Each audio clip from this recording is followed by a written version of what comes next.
إن الحمد لله نحمده ونستعينه ونستغفره ونعوذ بالله من شرور أنفسنا ومن سيئات أعمالنا من يهده الله فلا مضل له ومن يضلل فلا هادي له وأشهد أن لا إله إلا الله وحده لا شريك له وأشهد أن محمدا عبده ورسوله رب اشرح لي صدري ويسر لي أمري واحلل عقدة من lisani yefqahu qawli. Əziz müsəlmanlar, ilk olaraq özümə və sizə Allahdan qorxmağı tövsiyə edirəm. 14 əsr bundan qabaq demək olar ki, yer üzündə Allah Taalaya düzgün ibadət eləyən insanlar qalmamışdı. Və yer üzünün hər bir tərəfini fitnə fəsad götürmüşdü. Əxlaqsızlıq, sələmçilik, insanların biri-birini aldatması, ölüm, zülüm, haqsızlıq hər bir yeri bürümüşdü. Və Allah Taala aləmlərə rəhmət olaraq Peyğəmbər sallallahu aleyhi və səlləmi göndərir. Və Peyğəmbər sallallahu aleyhi və səlləm gəldikdə insanları tək Allaha ibadət eləməyə, onun dini ilə yaşamağa, insanlara zülm eləməməyə, düzgünlüyə, bütün gözəl əxlaqları tamamlamaq üçün göndərilmiş Peyğəmbər sallallahu aleyhi və səlləm bütün gözəl əxlaqları təbliğ eləməyə başladı. Və Peyğəmbər sallallahu aleyhi və səlləmin bu dəvəti Məkkədə 13 il davam elədi. Ta ki, Peyğəmbər sallallahu aleyhi və səlləmi öldürmək istədikdə Peyğəmbər sallallahu aleyhi və səlləm oradan hicrət edənə qədər. 13 il ərzində Peyğəmbər sallallahu aleyhi və səlləm yalnız insanları düzgün yaşamağa çağırdı. Allaha ibadət etsinlər, Allahın göndərdiyi dini düzgün şəkildə icra eləsinlər. Ancaq Məkkə müşrikləri bununla razılaşmadı. Və Peyğəmbər sallallahu aleyhi və səlləmin sahabələrinə, ona iman gətirənlərə zülm eləməyə başladılar. Və Peyğəmbəri və sahabələrini Məkkədən qovdular. Mədiniyə gəldikdən sonra və Allah Taala Peyğəmbər sallallahu aleyhi və səlləmə artıq ona qarşı vuruşanlarla vuruşmağa icazə verdi.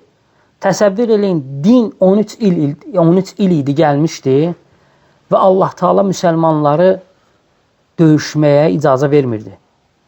Müsəlmanlara döyüşməyə icazə vermirdi. Baxmayaraq ki, müsəlmanlar öldürülürdülər. Baxmayaraq ki, müsəlmanlar zülm görürdülər. Ancaq Allah Taala yenə də müsəlmanlara ancaq səbirli olmağı tövsiyə edirdi. Və Peyğəmbər sallallahu aleyhi və səlləm Mədiniyə gəldikdən sonra İslam dövləti qurulur. Və ilk döyüş Uhud döyüşü olur. Uhud döyüşünə səbəb müsəlmanlar evsiz, eşiksiz, bütün mal dövlətini Məkkədə qoyub gəlmələri idi. Ona görə də Peyğəmbər sallallahu aleyhi və səlləm Şamdan gələn qafiləni ələ keçirməyə əmr elədi ki, müsəlmanların heç olmasa az bir miqdarda da olsa mallarını əvəz eləsin, təlafi eləsin. Ancaq Peyğəmbər sallallahu aleyhi və səlləm istəməsə belə bu döyüşlə nəticələndi. Ondan sonraki döyüşlər demək olar ki, ancaq Məkkəli müşriklər müsəlmanların üstünə hücum eləyirlər. Və Peyğəmbər sallallahu aleyhi və səlləm baxmayaraq ki, İslam gəldikdən sonra orada yaşayan yahudilərə və başqa millətlərlə sülh bağlayır, heç vaxt onlara hücum eləmədi. Ta ki onlar əhdi pozana qədər. Çünki bizim dinimiz sülh dinidir. Peyğəmbər sallallahu aleyhi və səlləm hər bir zaman sülhə can atdı. Ona görə Peyğəmbər sallallahu aleyhi və səlləm yuxuda görəndə ki, ümrə eləyib, sahabələrinə buyurdu ki, bəs ehramlarınızı geyinin, niyyətinizi eləyin, Məkkəyə ümrəyə geyirik. Və gəlir Peyğəmbər sallallahu aleyhi və səlləmi və onun sahabələrini Məkkəyə buraxmırlar. Ondan sonra Peyğəmbər sallallahu aleyhi və səlləm Məkkəli müşriklərlə sülhə razılaşır. Necə sülhə razılaşır? Hətta onların qoyduğu şərtlərə Peyğəmbər sallallahu aleyhi və səlləm razılaşır. Sahabələrdən gəlib Peyğəmbər sallallahu aleyhi və səlləmə deyirlər ki, ya Rasulullah, bizim gücümüz var, vuruşa bilərik. Peyğəmbər sallallahu aleyhi və səlləm razı olmur ki, sülh olsun. Çünki Peyğəmbər sallallahu aleyhi və səlləm ancaq sülh tərəfdarı idi. Bugün dünyada müsəlmanları terörist kimi göstərsələr də, müsəlmanları vəhşi göstərsələr də, dini düzgün oxuyan bilir ki, müsəlman bu şeylərdən uzaqdır. Allah Teala ayə nazil edir. Və sülhü xeyr. Sülh sizin üçün xeyirdir. Ona görə Peyğəmbər sallallahu aleyhi və səlləm həmişə sülhə can atıb. Və Sülhül Hüdeybiyyə bağlanır hicrətin 6-cı ilində. Peyğəmbər sallallahu aleyhi və səlləm ondan sonra başlayır əmirliklərə məktub göndərməyə. Başçılara məktub göndərməyə. Bu məktublardan da birini Peyğəmbər sallallahu aleyhi və səlləm sahabəsi olan Haris İbni Umeyrlə Qassan hökümdarı Şurahbilə göndərir. Səfir olaraq göndərir ki, mənim məktubumu apar, Şurahbilə ver. Və məktubda da nə idi? Peyğəmbər sallallahu aleyhi və səlləm onları gözəl şəkildə İslama dəvət edirdi. Şurahbil isə təkəbbürlü insan idi. Şamda olan Şurahbil Qassan hökümdarı idi. Rumlara bağlı bir hökümdar idi. Məktubu cırır. Və Peyğəmbər sallallahu aleyhi və səlləmin sahabəsi Haris İbni Umeyr radiyallahu anhunu işgəncə ilə öldürür. Hətta İslamdan qabaq belə səfirlərə hörmət edirdilər. İslam gəldikdən sonra bu hörmət daha da artmışdı. Və səfirlər toxunulmaz idi, elçilər toxunulmaz idi. Ancaq Şurahbil vəhşicəsinə Peyğəmbər sallallahu aleyhi və səlləmin elçisini şəhid eləyir. Gücünə arxalanır. Təkəbbür olduğu üçün elçini işgəncə ilə öldürür, boynunu vurur. Əllərini bağlayır, zülm eləyir, sonra isə boynunu vurur. Və xəbər gəlib Peyğəmbər sallallahu aleyhi və səlləmə çatanda Peyğəmbər sallallahu aleyhi və səlləm çox üzülür. Çünki Peyğəmbər sallallahu aleyhi və səlləm sahabələrinə qarşı çox həssas olub. Yer üzündə elə bir padşah, elə bir hökümdar olmayıb ki, Peyğəmbər sallallahu aleyhi və səlləm kimi cəmaatına can yandırsın. Onların dərdi bilsin. Onların başına bir şey gəldikdə onun qədər üzülsün. Ancaq Peyğəmbər sallallahu aleyhi və səlləm o cürə idi. Və Peyğəmbər sallallahu aleyhi və səlləm Hərisin şəhid olmasına çox üzülür. Çünki elçi idi. Və elçilər toxunulmaz idi. Və həmçinin Şam valilərindən biri məktubu aldıqda İslamı qəbul eləyəndə onu orada öldürürlər. Bu iki hadisə Peyğəmbər sallallahu aleyhi və səlləmin qəzəblənməsinə gətirib çıxartdı. Və Peyğəmbər sallallahu aleyhi və səlləmin qabağında iki yol var idi. Ya ora ordu göndərmək, ya da ki, bu hadisəyə sakit qalmaq. Bu hadisəyə sakit qalmaq, müsəlmanların aciz olmasını, başqa qəbilələrin İslamı qəbul etməməsinə, başqa qəbilələrin, xalqların İslama hücum etməsinə, alçatmasına gətirib çıxardacaqdı. Ona görə Peyğəmbər sallallahu aleyhi və səlləmin bircə yolu qalır. İslamın gücünü göstərmək. Bu hadisə hicrətin 8-ci ilində baş verir. 8-ci ilində. Peyğəmbər sallallahu aleyhi və səlləm ona görə sahabələrini yığır, məşvərət eləyir ki, ordu yığmalıdır. Və 3000 nəfər ordu yığır. Peyğəmbər sallallahu aleyhi və səlləm 3000 nəfərdən ibarət ordu yaradır. Və ordu Mədinə yaxınlığında, Cürufda düşərgə salır. Sahabələr orada cəmləşirlər. Və Peyğəmbər sallallahu aleyhi və səlləm bu ordunun başına Zeyd ibn Hərisə radiyallahu anhunu gətirir. Və buyurur ki, ordunun kapitanı, ordunun idarə heyəti, idarəçiliyi Zeyd ibn Hərisə radiyallahu anhında olacaq. Əgər o öldürülərsə, qoşunun başına Cəfər ibn Əbu Talib keçər. Əgər o da öldürülərsə, qoşunun başına Abdullah ibn Rəvahə keçər. Peyğəmbər sallallahu aleyhi və səlləm ilk komandir olaraq Zeyd ibn Hərisəni təyin eləyir. Zeyd ibn Hərisə Peyğəmbər sallallahu aleyhi və səlləmin ən sevimli şəxslərindən biri idi. Xədicə anamızın Peyğəmbərə hədiyyəsi idi. Peyğəmbər sallallahu aleyhi və səlləmin yanında böyümüşdü. Zeyd yeganə sahabədir ki, onun adı Quran-ı Kərimdə çəkilib. Müsəlmanlar qiyamətə qədər onun adını Quranda oxuyacaqlar. İkinci bir sahabənin adı Quranda çəkilməyib. Bu fəzilətə sahib yer üzündə ancaq və ancaq sahib olan Zeyd radiyallahu anh idi. Peyğəmbər sallallahu aleyhi və səlləm Məkkə dövründə Taifə dəvət üçün getdikdə Zeydi özü ilə götürür.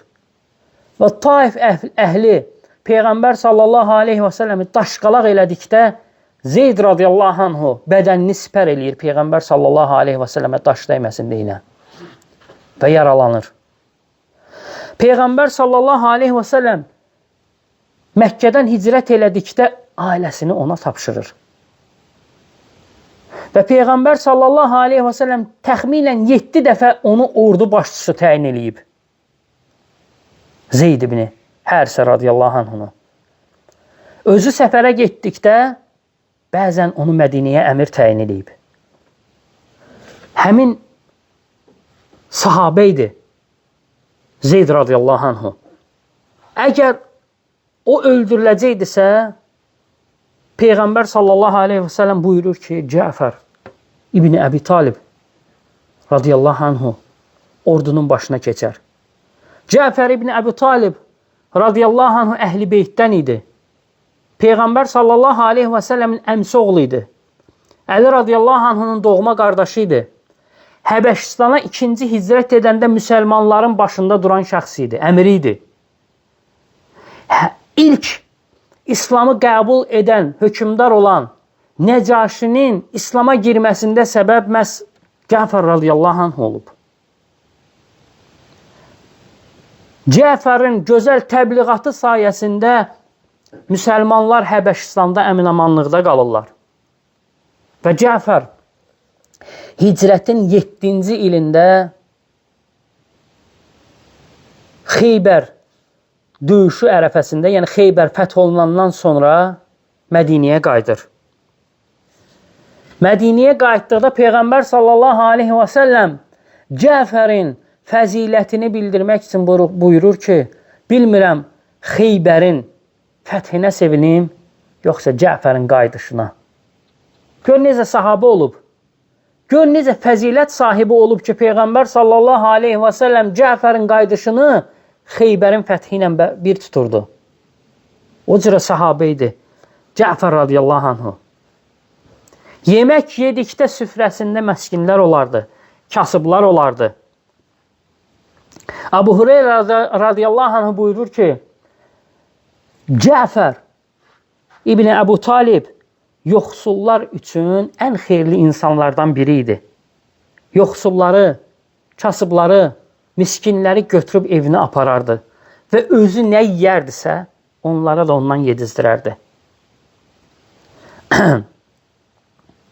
Zövcəsi Əsma bint Umeys radiyallahu anh buyurur ki, ərəblər arasında Cəfərdən daha xeyirli insan görmədim ailəsi üçün. Görün necə insan olub. Yəni, hər bir müsəlman çalışmalıdır ki, birinci öz ailəsi üçün, sonra da isə qıraqdakı bütün insanlar üçün xeyirli insan olsun. Gör, Cəfərin yoldaşı Cəfər ibn Əbu Talib barədən buyurur. Buyurur ki, mən ondan xeyirli bir gənc görmədim.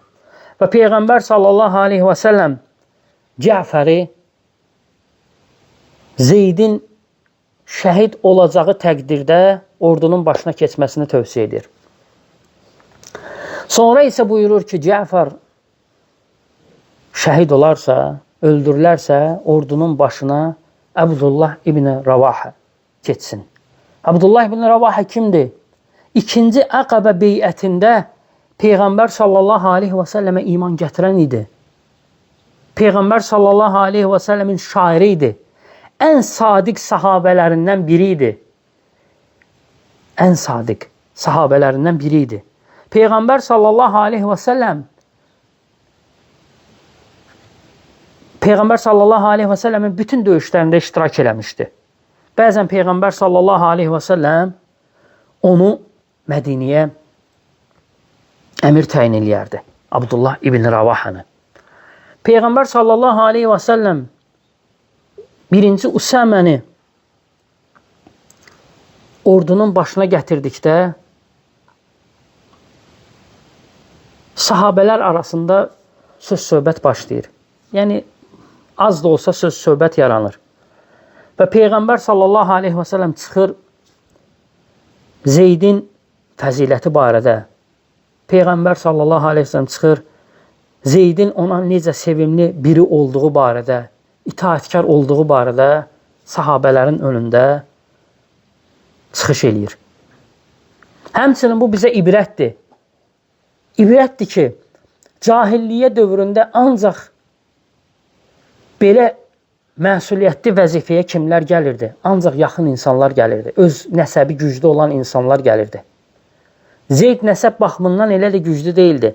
Peyğəmbər sallallahu aleyhi və səlləm burada bildirdi ki, baxmayaraq ki, ordunun içində əhl-i beytindən olan da var idi. Buyurdu ki, Allahdan ən çox qorxan, işin peşəkarı olanlar başçı olmalıdır. Məsuliyyəti onlar daha çox çəkməlidirlər. Və ordu sakitləşir. Peyğəmbər sallallahu aleyhi və səlləmə tabi olur. Bu yeganə Peyğəmbər sallallahu aleyhi və səlləmə hazırladığı ordu olur ki, 3 komandir təyin eləyir.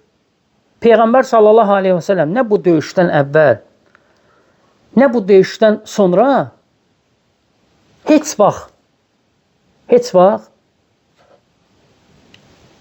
bu formada komandir təyin eləməyib. Filankəs olsun, əgər şəhid olarsa filankəs, əgər heç vaxt. Həmişə bir dənə komandir təyin eləyib. Ordu başçısı təyin eləyib. Birinci dəfə idi ki, Peyğəmbər sallallahu aleyhi və səlləm 3 komandir təyin eləyir. Və buyurur ki, əgər Abdullah ibn Ravahada öldürülərsə, onda artıq müsəlmanlar özlərinin arasından bir nəfəri əmir seçsinlər.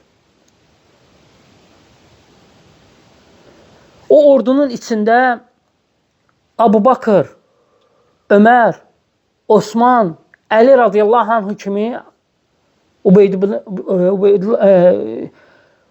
bin Cərrah kimi sahabələr olmur. Peyğəmbər sallallahu aleyhi və səlləm onları Mədinədə saxlayır. Həmçinin özü də dəvət məqamında olduğuna görə özü də onlarla getmir. Ancaq Peyğəmbər sallallahu aleyhi və səlləm təyin elədiyi bu ordunun içində bir çox məşhur sahabələr olub. Abdullah ibn Ömər, Ənəs ibn Məlik, Əbu Hüreyrə, Əbu Qatadə, Xalid ibn Valid, Avf ibn Məlik, Cəbir ibn Abdullah, Səbit ibn Ərqam, Əbu Musa əl-Əş'ari və Əbu Sələmə ibn Hişam və başqaları. Bir çox sahabələr olub. Və Peyğəmbər sallallahu aleyhi və səlləm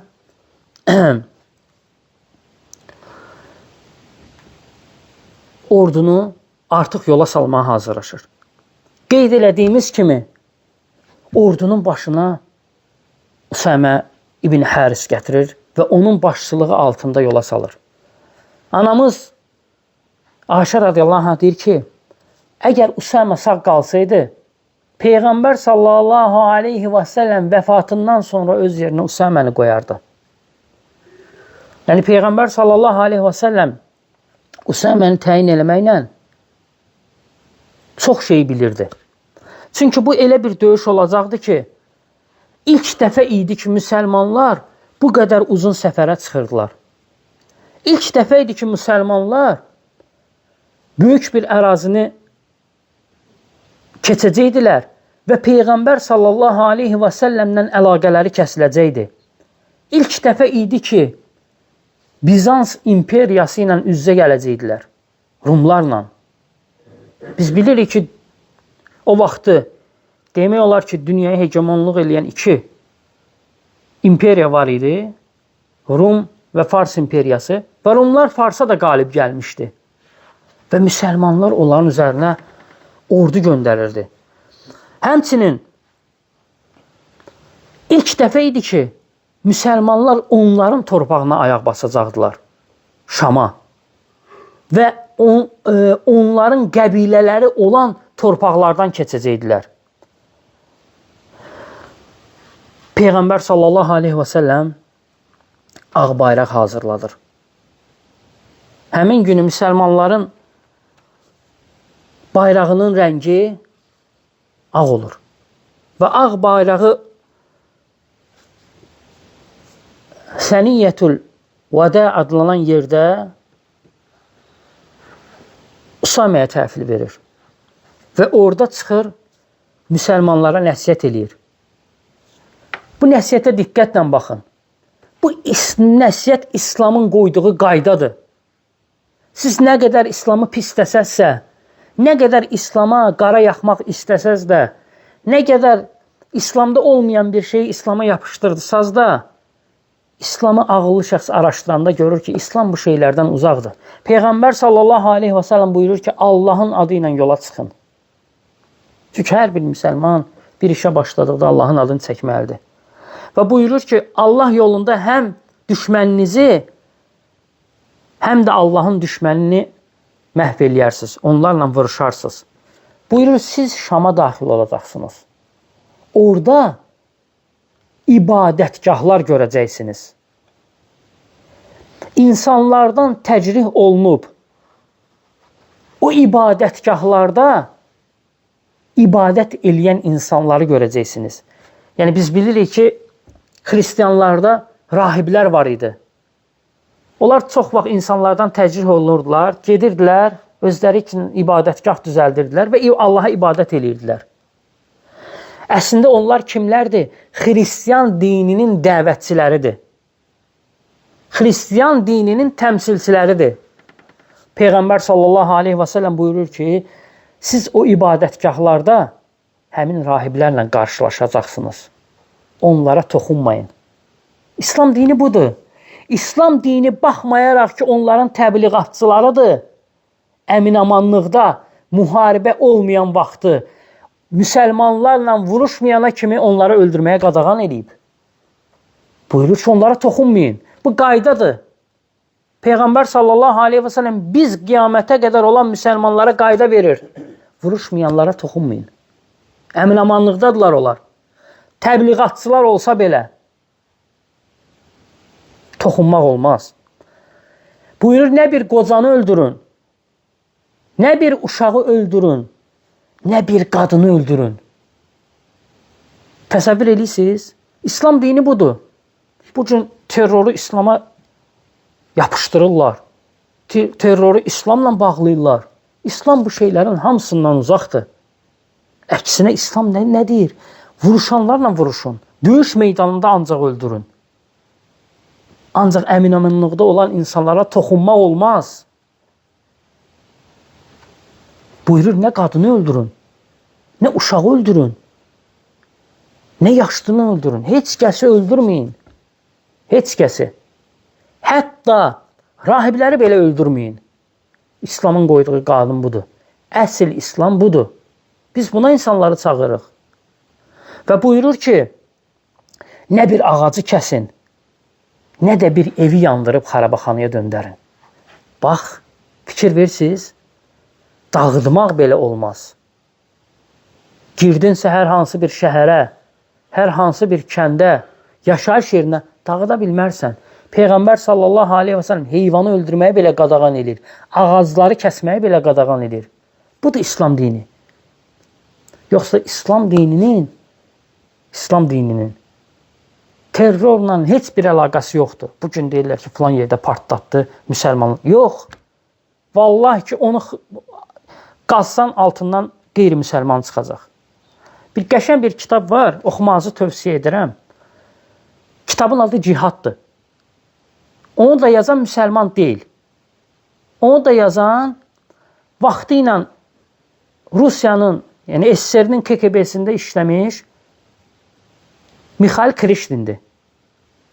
Kitabın da adını Cihad qoyub. Özü müsəlman deyil. Orada dəlillərlə xırdalayır ki, bu terrorun altında yatan qərb ölkələrdir. Və orada müsəlmanlar var ki, hansı ki biz onları yəni terrorçu kimi tanınıb, orada hamısını sübut edir ki, onlar hamısı qərbin adamları idi. Onların heç birinin İslamla əlaqəsi yoxdur. Yəni onun kitabı bizim üçün dəlil deyil, amma ibrət üçün oxuyun. Amma ümumilikdə bizim əqidəmiz budur. İslamın terrorla heç bir əlaqəsi yoxdur. Və Peyğəmbər sallallahu aleyhi və səlləm bu qaydanı qoyur. Onlara bu tapşırığını verir və Allaha təvəkkül eləyərək yola salır. Bu zaman Abdullah İbn Ravaha Peyğəmbər sallallahu aleyhi və səlləmin yanına gəlir. Peyğəmbər sallallahu aleyhi və səlləmin üzünə baxır və gözündən yaş gəlir. Və buyurur ki, ey Əbu Ravaha, ey İbn Ravaha, səni ağladan nədir? Deyir, ya Rasulullah, Məryəm surəsinin 71-ci ayəsi, hansı ki Allah Taala buyurur ki, biz hamımız oradan, cəhənnəmdən, yəni Sırat körpüsündən keçəcəyik. Qorxuram ki, birdən oradan keçəndə çıxa bilmərəm. Yəni, Abdullah İbn Ravaha hiss edib ki, ola bilər, getdi, qayıtmadı. Və insan Peyğəmbər sallallahu aleyhi və səlləmin sahabəsidir. İnsan Peyğəmbər sallallahu aleyhi və səlləmin şairidir. Ən sadiq sahabələrindəndir.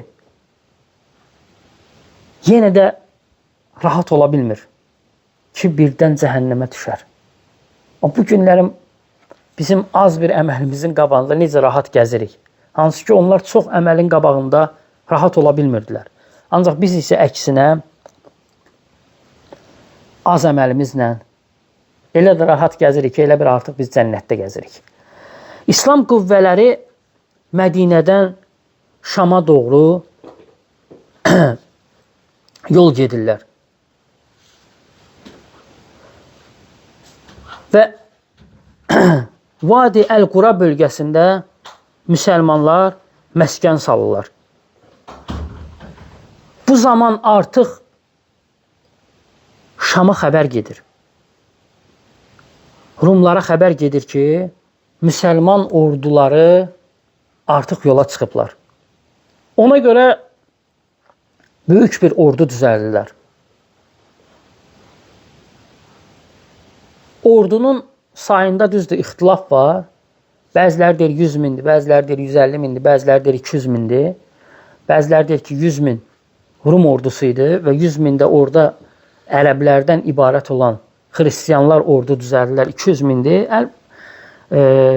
Mühüm olan odur ki, ordu müsəlman ordusundan qat-qat çox olur. Həddindən artıq çox olur. Yəni, müqayisə olunmayacaq dərəcədə onların ordusu müsəlman ordusundan çox olur. Zeyd ibn Hərsə radiyallahu anhu artıq Şama daxil olur. Və Peyğəmbər sallallahu aleyhi və səlləmin dediyi kimi irəliyə doğru gedir. Fikir verin. Şama daxil olduqda Şamda olan ərəb xristiyanların əqidəsi Rum xristiyanların əqidəsi ilə tamamilə müxtəlifdir. Yəni, onlar biri-birini qəbul eləmirlər. Baxmayaraq ki, xristiyandılar, baxmayaraq ki, bir din altındadılar, ancaq tutduqları məzhəblərə görə biri-birinə düşmən idilər. Bir-birinə düşmən idilər. Ancaq müsəlmanlar onların üzərinə gəldikdə, onlar hamısı birləşdilər. Müsəlmanlara qarşı birləşdilər. Subhanallah, bu gün də biz bu şeylərin şahidi oluruq. Görürsünüz ki, nə qədər qeyri-müsəlman dövlətlər var, biri-birini bəyənmirlər, ancaq müsəlmanlara qarşı necə də bir güc olurlar. Biz bunu müsəlman ölkələrinin üstünə düşdükdə görmüşük. Əfqanistanın, İraqın. Adicə biz ermənilərlə müharibə eləyəndə demək olar ki, bütün qərb bizi qınayırdı. Hamısı ermənilərin tərəfində idilər. Baxmayaraq ki, haqq tərəf biz idik. Və yaxud da aciz olan, qoşunu olmayan Fələstinə baxın. Yenə də qeyri-müsəlmanlar hamısı bir olub balaca Fələstinin üstünə düşüblər. Ona görə biz müsəlmanlar ibrət almalıyıq. Əksinə, bizim dinimiz bir olmağa çağırır, qardaş olmağa çağırır. Amma görürsən ki, biz bu şeyi tətbiq eləmirik. Həmin o Şam xristiyanları ilə Rum xristiyanları fərqli yolda, fərqli məzhəblərdə olsalar da, müsəlmanlara qarşı birləşirlər. Uqtub adlanan yerdən keçdikdə müsəlmanlara hücum edirlər. Xristiyanlar müsəlmanlara hücum edir. Və arxada qalan müsəlmanlara hücum edirlər. Neçə dənə müsəlmanı yaralayırlar və bir müsəlmanı da şəhid edirlər. Usaməyə gəlib xəbər çatdıqda müsəlmanlar deyir ki, gedək onlarla vuruşaq. Usamə deyir, yox. Onlarla vuruşmağa üçün gəlməmişik biz. Bizim məqsədimiz daha irəliyə getməkdir. Bunlar bizi yayındırmaq istəyirlər. Sonra isə həmin o Peyğəmbər sallallahu aleyhi və səlləmin elçisini öldürən Şurahbil öz ordusu ilə müsəlmanların üstünə hücuma keçir. Və ordunun da başına qardaşı Sudusu qoyur. Müsəlmanlarla müharibə olur. Müsəlmanlar həmin o ordunu darmadağın eləyir və Sudusu da öldürürlər. Ondan sonra Şurahbil qaçaraq qalaya sığınır. Yəni onların məqsədi o idi ki, müsəlmanlar qabağı getməsinlər. Mutaya gəlib çıxmasınlar. Döyüş olmasın. Müsəlmanlar qorxub geri qayıtsınlar. Ancaq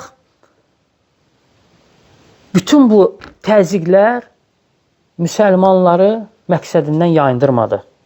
Və Muta kəndində müsəlmanlar mövqe salırlar. Bu vaxtda artıq Herakl öz iqamətgahından xəbər tutandan sonra artıq ordunu göndərir və Rumların başına da qardaşı Patriki qoyur. Patrikin başçılığı sayəsində Rum ordusu Bizans tərəfdən, yəni indiki Türkiyə tərəfdən artıq yola düşür və böyük bir ordu ilə onlar da artıq Mutaya yaxınlaşırlar. Əsas ordunun başında dediyim kimi Patrik olur və həmçinin bəzi ərəb qəbilələri də birləşdikdən sonra onlar da ordunun, xristian ordusunun sağ və sol cinahlarında mövqe tuturlar. Müsəlmanlara xristianların ordusunun həddindən artıq çox olduğu xəbəri gəldikdə artıq ordu içində təşviş yaranır.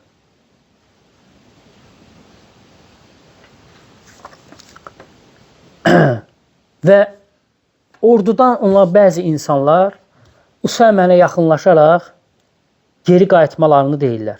Buyururlar ki, məsləhət ki, artıq geri qayıdaq. Əsas biz güc göstərməyimiz idi və biz gücümüzü göstərdik. Mandayıq. Mədinədən indiki məsafəni götürsək 810 kilometr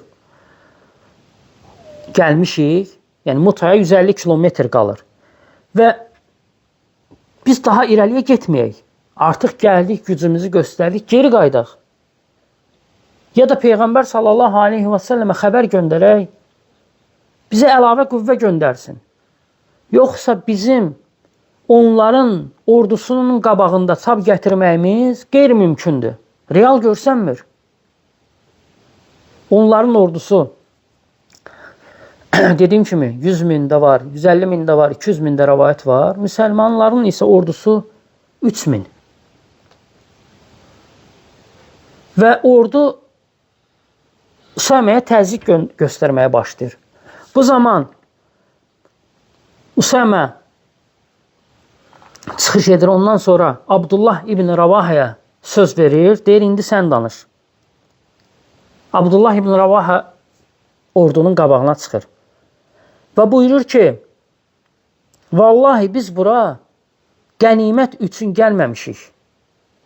Biz bu qədər məsafəni dünya malına görə qət eləməmişik. Biz gücümüzə, ordumuzun sayına və yaxud da silahımıza arxalanıb vuruşmamışıq. Vallahi deyir, sizin qorxduğunuz bu ölüm bəlkə də sizin nicatınızdır. Biz bura iki gözəl şeydən biri üçün gəlmişik. Ya Allah üçün şəhid olacağıq, ya da alnı açıq geri dönəcəyik. Allah Taala iki gözəllikdən birini bizə vəd verib. Yəni biz onsuz da heç nə itirməyəcəyik.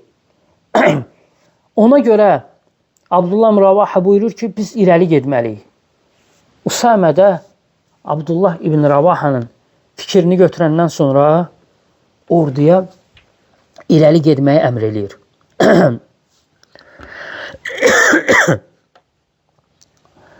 Təsəvvür eləyin, burada iki məqam var. Birincisi, görün, ordu başında olan komandirlər necə öz cəmaatına güvənirdi.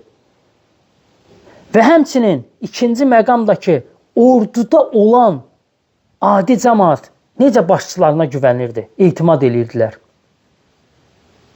Heç biri demədi ki, yox, siz gedirsinizsə özünüz gedin. Necə ki, Musanın qovmu deyir, get, sən və Rəbbin vurursun, biz burada gözləyirik. Yox, dedilər, biz də axıra qədər geyəcəyik. Əsl İslam budur. Əmrə tabi olurlar. Və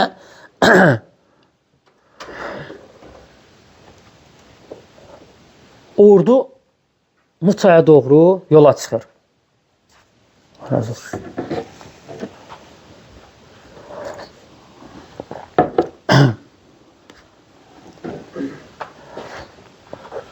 Ordu Mutaya doğru yola çıxdıqda Zeyd ibn Ərqam buyurur ki, mən Abdullah ibn Ravahanın himayəsində böyümüş bir yetim idim.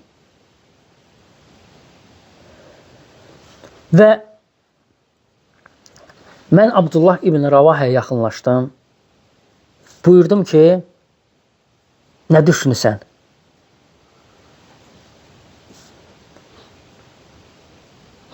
bizi bu səfərdə nə gözləyir? Abdullah ibn Ravaha buyurdu ki, mən geri dönməyəcəyim. Zeyd buyurur ki, mən onun himayəsində böyüdüyümə görə onu çox istəyirdim. Ağlamağa başladım. Ağlayanda o məni yüngülcə, zarafatca, qamçı ilə vurub buyurdu ki, sən narahat olma. Allah Teala mənə şəhidlik nəsib edər. Sən də ki, sağ-salamat Mədiniyə dönərsən. Və biz Mutaya çatdıqda Usəmə radiyallahu anhu ordunu düzdü. Ordunun sağ cinahında Qutbə ibn Qatədəni, sol cinahına isə ənsarlardan Ubədə ibn Maliki qoyur. Buyurur ki, biz meydanda üz-üzə gəldik. Əbu Hüreyrə radiyallahu anh buyurur ki, mən onların ordusunu gördükdə gözüm qamaşdı. Başım gicəlləndi. Onların ordusunun sayı hesabı yox idi. Ordunun əvvəli görsənirdi, axırı görsənmirdi. Müsəlman ordusu şoka düşmüşdü. Düşmənlə artıq meydanda üz-üzədir və nə edəcəklərini bilmirdilər. Çünki 3000 nəfərlik bir ordu ilə o qədər insanın qabağına çıxmaq həqiqətən də böyük bir əzmkarlıq, şücaət, iman tələb eləyir. Buyurur ki, bu zaman Rumlardan döyüş borusu çalmağa başladı. Yəni o boru ilə Rumlarda var idi. Çalmağa başlayırlar. Deyir, üzərimizə zirehli Rumlar hücuma keçməyə başladılar. Hücuma keçməyə başlayanda biz nə edəcəyimizi bilmədik. Hamımız Usaməyə baxdıq. Usamə ordunun çaşqınlığını gördüyü üçün irəli deyərək özü ən birinci qabağa atıldı. Və ordu da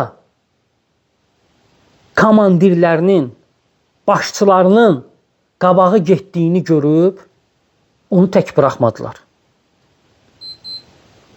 Və Usamə şücaət göstərdikdə, vuruşduqda ordu da həvəslə vuruşmağa başladı. Və buyurur ki, biz Rumlara əsasən döyüş, birinci döyüş ən çox Rumlar yox, ərəblər təşkil edir, o xristiyan ərəblər. Hansı ki, o Rumlara qoşulan. Əsas birinci döyüş onlarla olur. Və biz onları darmadağın edirdik. Usamə də qabaqda idi. Usaməni nizə ilə vurdular. Və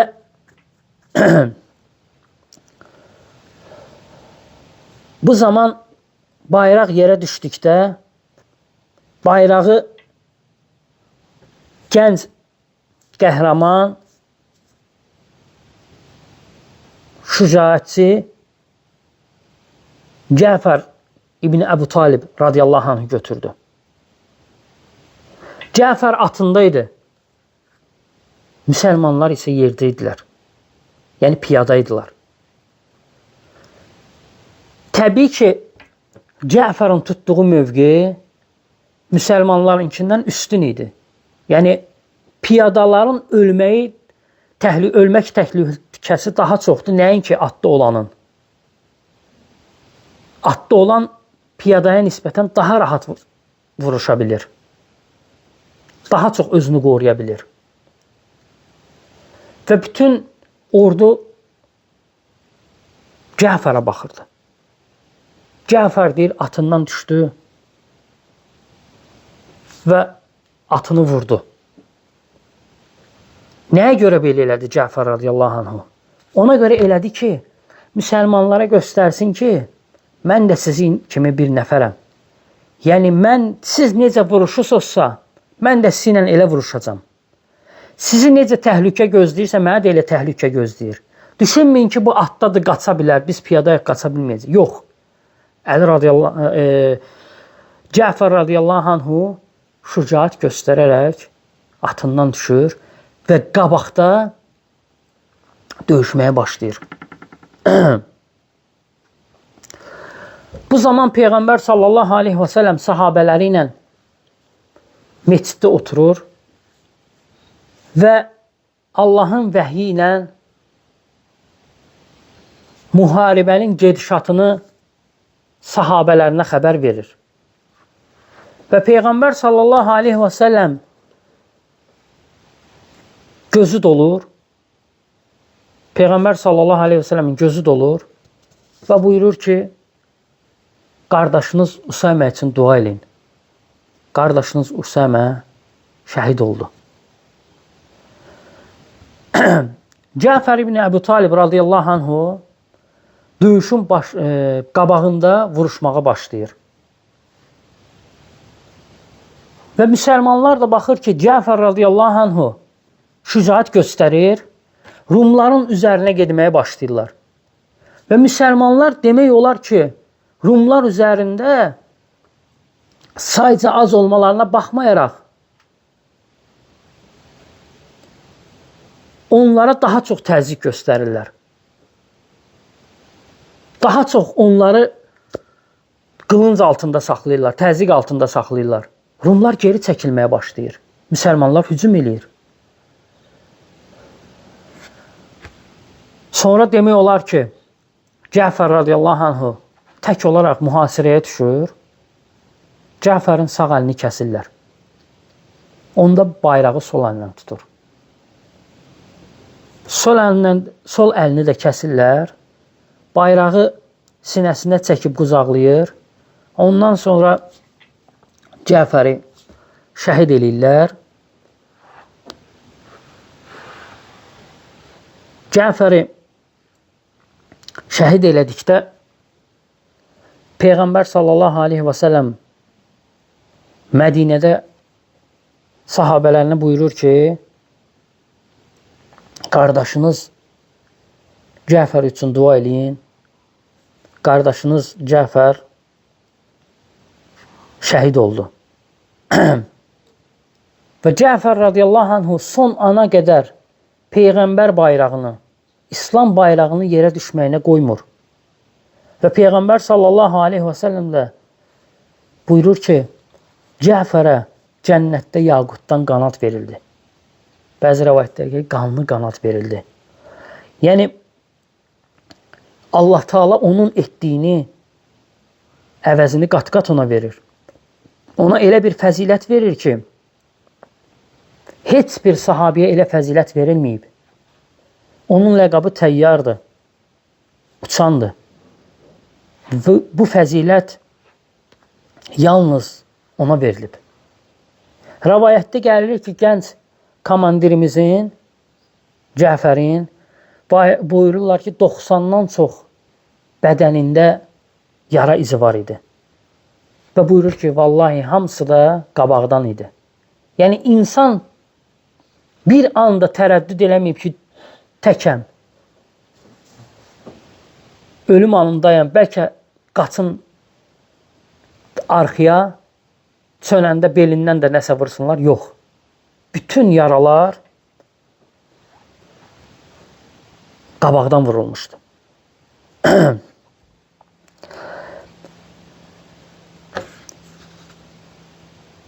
Bayrağı, İslam bayrağını Abdullah İbn Ravaha radiyallahu anhu götürür. Peyğəmbər sallallahu aleyhi və səlləmin dediyi kimi. Abdullah İbn Ravaha bayrağı götürəndə müsəlmanların səhvləri, ordunun səhvləri parçalanmağa başlamışdı. Çünki onlar Cəfər radiyallahu anhunun şəhid olmasını görmüşdülər və bu müsəlmanlara pis təsir eləmişdi. Artıq müsəlmanlar 2 ordu başçısını itirmişdilər. Üsəməni və Cəfər İbni Əbu Talib radiyallahu anhunu. Abdullah İbni Ravahə bayrağı götürəndə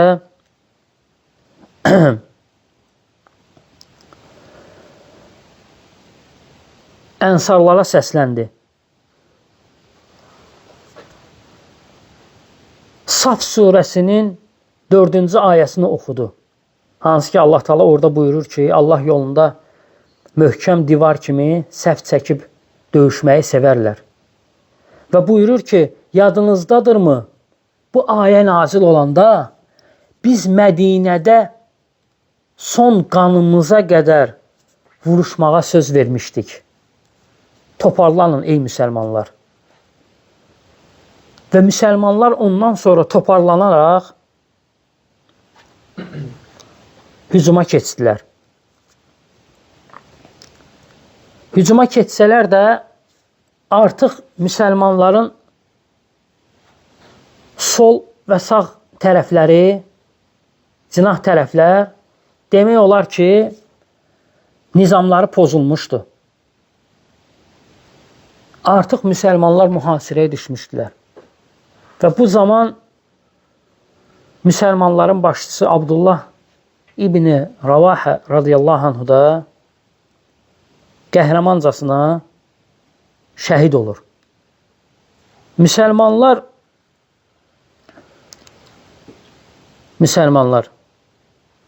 3 ordu komandirlərinin şəhid olmalarını gördükdə, hər üçünün itirilməsini gördükdə artıq müsəlmanların ordusu paramparça olur, darmadağın olur. Və müsəlmanlar mühasirəyə düşürlər. Və bunu görəndə xristianlar buyurur, bunu görən Rumlar yenə də döyüş borusunu çalaraq daha irəli getməyə həvəsləndirirlər öz qoşunlarına. Bu zaman bayrağı Səbit İbni Ərqam götürür. Və Peyğəmbər sallallahu aleyhi və səlləm buyurdu ki, qardaşınız Abdullah İbni Ravahə üçün də dua eləyin.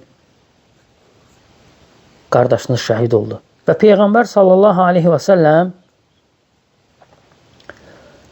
bunları dedikdə gözləri dolurdu.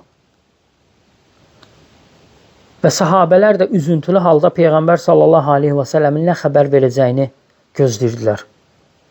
Artıq döyüş müsəlmanların xeyrinə yetmirdi. Peyğəmbər sallallahu aleyhi və səlləmin təyin elədiyi 3 komandirin 3'ü də şəhid olmuşdu. Demək olar ki, müsəlmanlar başsız qalmışdılar. Bu zaman Səbit ibn Ərqam bayrağı götürərək müsəlmanları bir yerə toplamağı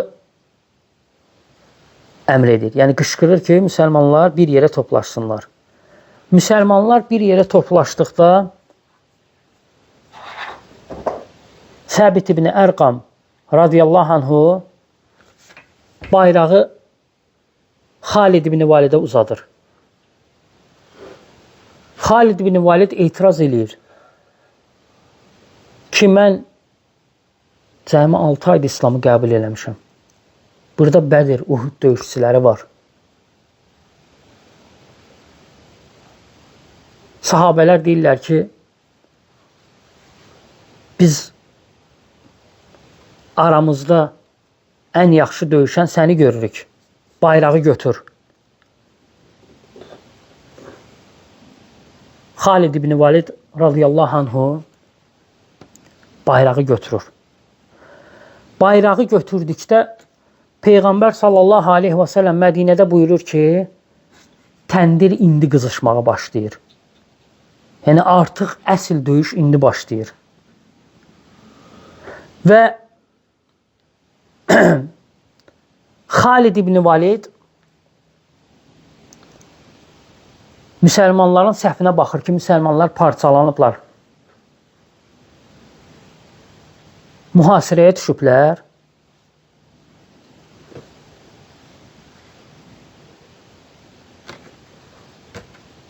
Müsəlmanları geri çəkmək istəyir. Təbii ki, düşmənlə üz-üzə gəldinsə, geri çəkildinsə, səhvin parçalanıbsa, sən artıq əzilən tərəf olacaqsan, böyük itki verəcəksən. Ona görə Xalid ibn Valid buyurur ki, yəni öz-özündə düşünür ki, ən gözəl müdafiə hücumdur və bir səhv ordunu yenidən düzərək hücuma keçmələrini əmr eləyir. Hücuma keçəndə Peyğəmbər sallallahu aleyhi və səlləm buyurdu ki, Mədinədə artıq bayrağı Allahın qılınclarından biri götürdü. Və Allah qılıncı qılından çıxartdı. Və Allah qılıncı ilə buyurur ki, Rumların başını əzir. Xalid ibn Valid özü qabağa keçir və orduya tapşırıqlarını verir. Və elə taktika qurur ki, elə düzür ki, ordu geri çəkilə bilməsin. Çünki ordunun arxasında da ikinci səfi qurur və onlar yorulmasın deyənə tez-tez biri-birini əvəz edir. Özü də qabaqda gedir. Və buyururlar ki, Xalid ibn Validin əlində həmin günü 9 dənə qılınc qırıldı. 9-cu qılınc da Yəməndə hazırlamış qılınc olur, o qalır. Özü qabaqda gedirdi. İlk olaraq Xalid ibn Valid müsəlmanların səhvini birləşdirir. Müsəlmanları mühasirədən çıxardır. Və buyurur ki, hücuma keçməklə yanaşı dağı ələ almalıyıq. Dağı ələ alır. Sağ və sol cinahdan hücuma keçirlər, dağı da ələ alırlar və dağı ələ alandan sonra artıq Rumlar görür ki, müsəlmanlar bunların üzərinə gəlir və Rumlar böyük itki verirlər. Demək olar ki, əzilirlər, məğlub olurlar, geri qaçırlar. Ondan sonra əmr eləyirlər ki, bütün ordu ilə hücuma keçsinlər. Təbii ki, bütün ordu hücuma keçəndə qeyri-stabil döyüşdə dayanmaq mümkün deyil. Xalid ibn Valid bunu gözəl bilirdi. Çünki iki tərəf, iki ordunun gücləri eyni deyildi. Yəni, müsəlmanlar tab gətirə bilməyəcəkdilər. Ona görə Xalid ibn Valid ən birinci olaraq məqsədini qoyur ki, müsəlmanları sağ-salamat, az itki ilə döyüş meydanından geri çəksin, çıxartsın. Və bunu planlı şəkildə eləyir. İlk səhv hücuma keçir. Arxada yeni bir səhv hücuma keçənləri qoruyacaq və hücuma keçənlər yavaş-yavaş arxaya çəkiləcək, ikinci səhv onları qoruyacaq və ondan sonra oxçuları düzür. Oxçuları düzür. Və xristianlar müsəlmanların məğlub olmalarını düşünürlər ki, bunlar geri çəkilir. Qəflətən hücuma keçmək istəyəndə o boşluqda artıq müsəlmanlar onları ox yağışına tuturlar. Xristianlar böyük itki verməyə başlayırlar. Səhvləri dağılır. Xristianların böyüyü dəhşətə gəlir.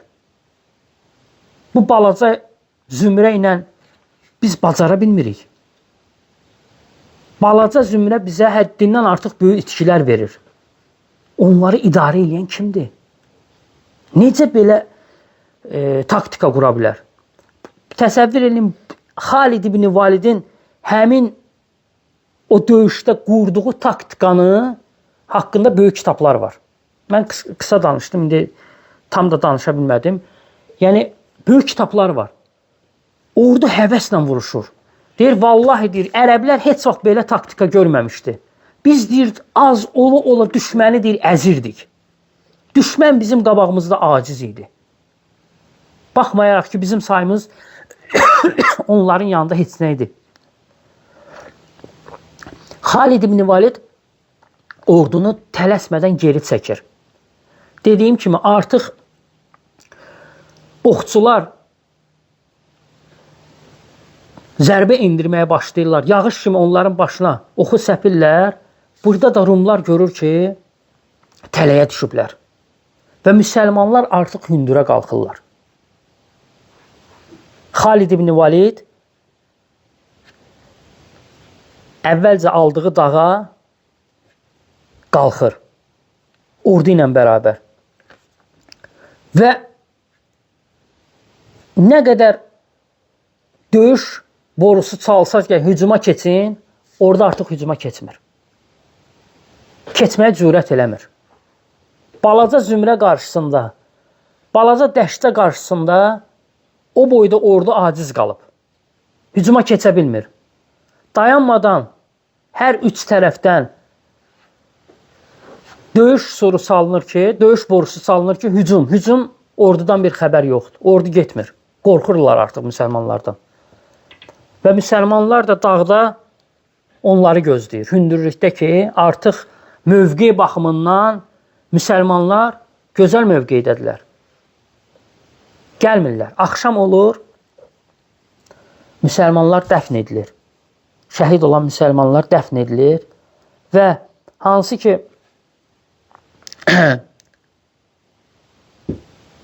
o üç dənə müsəlmanların komandirləri var idi. Zeyd, Cəfər və Abdullah. Allah onların hər üçündən razı olsun. Bir qəbirdə dəfn edilir. Həmçinin xatırlatmağı unutdum. Müsəlmanlar hücuma keçdikdə xristianların sağ cinahı ərəblərin lideri olan Məlik İbn Rafiyanı da öldürürlər. Yəni ordu başçısını da öldürürlər. Və ordu başçılarının öldürülməyini görən ordu tamamilə dağılır və toparlana bilmir xristianlar. Və ondan sonra Xalid ibn Valid gecə plan qırır.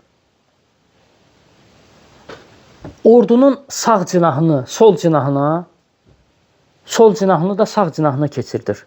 Həmçinin arxada olanları önə, öndə olanları arxaya keçirdir. Və səhər açıldıqda yenə də döyüş meydanına inirlər. Xristianlar da, yəni Rum ordusu da döyüş meydanında insə də artıq müsəlmanların üzərinə gələ bilmirlər. Teodor özü də qorxur, hücum eləmir və ordusuna geri çəkilməyə əmr eləyir. Geri çəkiləndən sonra müsəlmanlar qənimət götürərək oradan uzaqlaşırlar. Uzaqlaşdıqda müsəlmanlar qardaşlarını itirdiyinə görə kədər içində olsalar da qələbəyə görə sevinirdilər. Əslində ixtilaf var ki, kim qələbə çalıb. Ancaq reallıq odur ki, müsəlmanlar qeyri-stabil döyüşdə məğlub olmurlar. Və belə deyim ki, böyük ordunun qabağından, böyük imperiyanın qabağından qaçmırlar. Əksinə, böyük ordu müsəlmanların üzərinə gəlməyə risk eləmir. Və müsəlmanlar geri qayıdırlar. Geri qaydanda hansı ki müsəlmanlara yolda əziyyət vermişdilər, yolda hücum edirdilər, Xalid ibn Valid onların hamısını cəzalandırır. Şurahbilin olduğu qalaya hücum eləyir. Oranı darmadağın eləyir. Ordularını darmadağın eləyir. Hətta elə günə qoyur ki, hələ indiki günə qədər həmin o yerdə olan qala indiyənə qədər xarabaxanadır. Harada ki müsəlmanlara hücum eləmişdilər, həmin o orduların hamısını Xalid ibn Valid cəzalandırır. Artıq bütün Ərəbistan yarımadasında olan, Şamda olan qeyri müsəlmanlar ordunun gücündən danışırdılar. Ona görə alimlər bunu zəfər adlandırıblar. Və ordu qənimətlə Mədinəyə geri dönür. Mədinəyə geri döndükdə uşaqlar Xalid ibn Validin ordusunu daşa basırlar, daşlayırlar və qışqırırlar ki, siz fərrarisiniz, döyüşdən qaçdı, düşmənin üzərinə getmədiniz. Əksinə, Peyğəmbər sallallahu aleyhi və səlləm buyurur ki, onlar fərrari deyirlər, əksinə geri dönənlərdir. Yəni, bu da işarə idi ki, müsəlmanlar onların üzərinə gedəcək. Bu bir müjdə idi. Bu bir xəbər idi. Çünki Peyğəmbər sallallahu aleyhi və səlləmə Allah Teala lazım olan qeybdən xəbərləri verirdi. Və doğrudan da elə olur. Peyğəmbər sallallahu aleyhi və səlləm ölümünə yaxın ordu hazırlayır. Ordunun da başına kimi gətirir? 16 yaşlı cavanı gətirir. O da kim idi? Üsəmə. Üsəmə kim olur? Zeydin oğlu olur.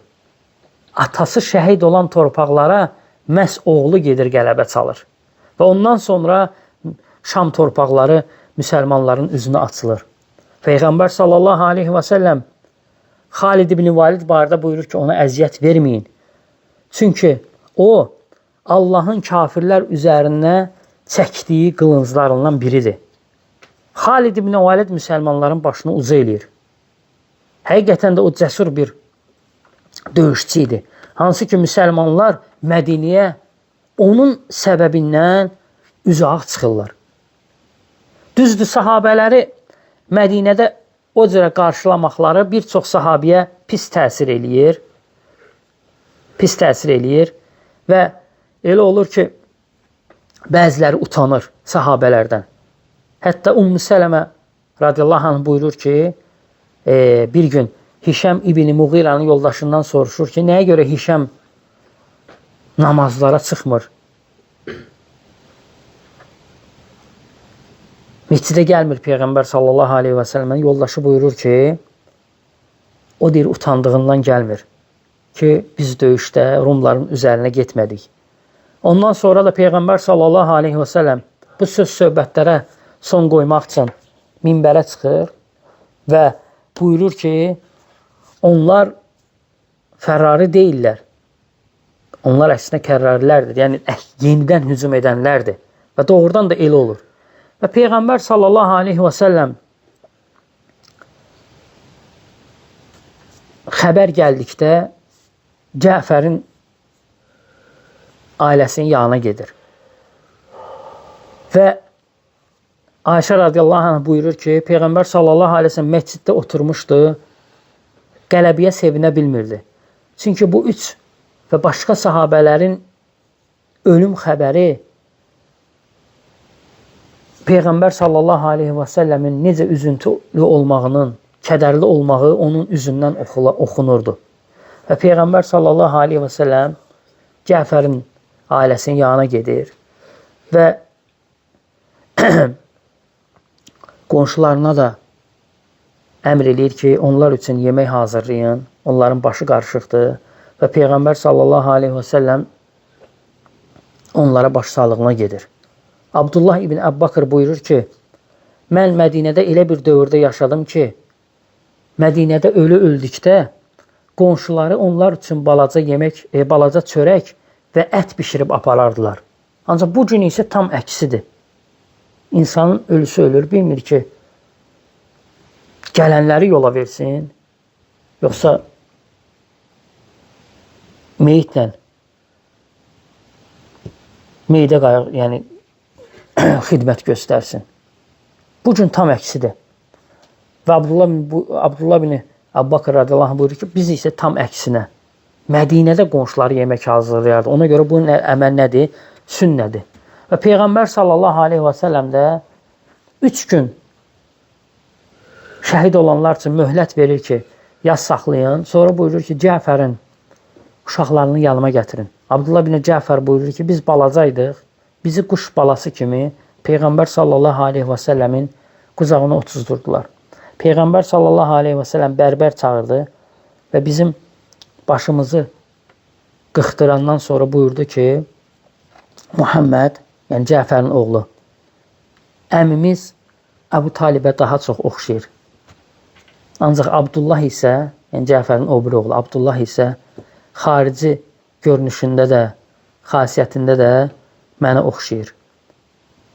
Və onların əlindən tutub Allah üçün dua eləməyə başlayır ki, Allahım, Cəfərin uşaqlarına özün sahib çıx. Və buyurur ki, şahidim olun ki, mən dünyada da, axirətdə də onların himayəçisiyəm, hamisiyəm. Və təsəvvür edin, Peyğəmbər sallallahu aleyhi və səlləm necə şəhid ailələrinə qayğı göstərirdi. Necə şəhid uşaqlarına, yetimlərə himayəçi olurdu. Bizim din budur. Yəni bu hadisədə böyük bir ibrətlər var. Yəni qısaca olaraq demək istəyirəm. Yəni bu hadisə bizə göstərdi ki, şərtlə rəhbər təyin eləmək olar. Necə ki Peyğəmbər sallallahu aleyhi və səlləm şərtlə təyin elədi. Və həmçinin zəruriyyət halında əvvəlcədən başqa başçılar da, rəhbərlər də təyin eləmək icazəlidir. Həmçinin ictihad eləyə bilərlər. Döyüş yeridir. Döyüş əhli özü ictihad eləyə bilər. Çünki döyüşdə olan mövqeyi daha yaxşı bilir. Ona görə onları qınamaq olmaz. Tariq ibn Ziyad rahiməhullah İspaniyanı aldıqda irəli gedir. Və ona əmr gəlir ki, daha irəli getmə. Musab bin Nuseyr olur, səhv eləmirəmsə, əmr eləyir ki, daha irəli getmə. Tariq ibn Ziyad döyüş meydanında olduğuna görə o daha yaxşı bilirdi ki, mən artıq düşmənin səhvlərini parçalamışam, irəli gedir və doğrudan da onun etdiyi əməl daha düzgün olur. Ona görə Peyğəmbər sallallahu aleyhi və səlləm bizə bildirdi ki, bu hekayədə döyüş meydanında əgər zəruriyyət halı yaranarsa, ictihad eləmək olar. Həmçinin Cəfər radiyallahu anhu orada atını zədəliyir. Amma biz bilirik ki, İslam elə bir dindir ki, hətta heyvana belə zərər verməyin qadağan eləyib. Ancaq bu hadisə bizə göstərdi ki, əgər məsləhət olarsa, düşmənə qalacaqsa və yaxud da başqa güclü səbəblər olarsa, öz texnikavı belə düşmən əlinə keçməsin və yaxud da başqa səbəblər olarsa, məhv eləmək olar. Həmçinin ölüm xəbəri gəldikdə sünnədir ki, car çəkməyəsən. Onu sünnəyə uyğun tərzdə dəfn eləyəsən. Sünnəyə uyğun tərzdə yas saxlayasan. Hansı ki, Peyğəmbər sallallahu aleyhi ve sellem buyurur ki, 3 gün ağlayın, ondan sonra ağlamayın. Həmçinin sünnədir ki, yasa əhlinə yemək, qohumları və yaxud da qonşuları yemək gətirsin. Baxın, görün, bu döyüşdə Peyğəmbər sallallahu aleyhi və səlləm qadınları öldürməməyi, uşaqları öldürməməyi, qocaları öldürməməyi, rahibləri öldürməməyi, heyvanları öldürməməyi, şəhərləri xarabaya çevirməməyi bizə öyrətdi. İslam budur. İslam gözəl dindir. İslam ədalətli dindir. Ümumiyyətlə, nə gözəllik varsa, bəşəriyyətin nə yaxşı şeylər varsa, xeyrinətsə, İslam demək olar ki, bizə onlara əmr eləyib. Və Allah subhanahu teala'dan istəyirəm ki, bizi eşidib faydalananlardan eləsin. Peyğəmbər sallallahu aleyhi və səlləmin bütün həyatı ibrətdir. Müsəlman çalışmalıdır ki, Peyğəmbər sallallahu aleyhi və səlləmin hər zaman həyatını oxusun, bilsə belə oxusun, özü nəticə çıxartsın, o barədə düşünsün və həyatını onun həyatına, onun sahabələrin həyatına uyğunlaşdırmağa çalışsın. Və Allah Taala'nın Peyğəmbər sallallahu əleyhi və səlləmlə bizdən istədiyi bu idi. Mən də istəyirəm ki, Allah Taala bizi onlara oxşayanlardan eləsin. Və sallallahu əleyhi və Muhammed və alə alihi və səhbihi ecmaîn.